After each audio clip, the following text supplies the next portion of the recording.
we're seeing already that when people can be an active viewer, they stay longer.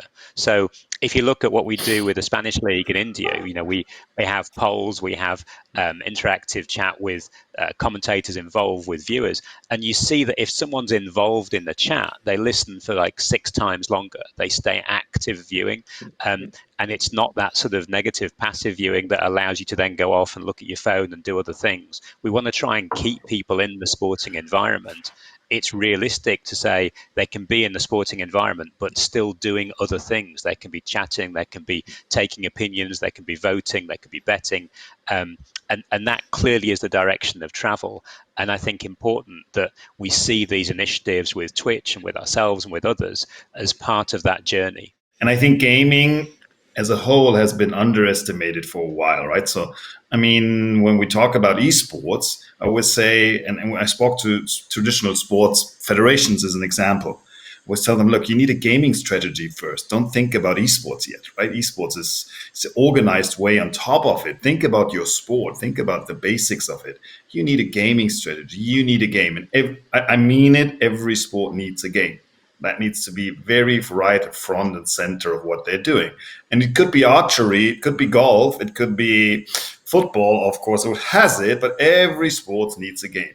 And everyone who went into this prepared kind of, had a good out. I mean, most of the racing stuff went to online competitions pretty fast. So obviously anything gaming, I would say, was the big winner of this. And esports is kind of the logical follower of it.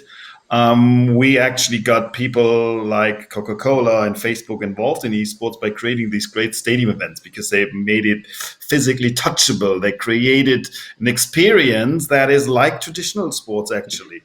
What I see happening, at least from our side, is a willingness to work with the industry to solve a problem which is not specific to a right holder, to a sponsor, to a media partner, is a collective problem that together, collectively, we should be able to find a solution.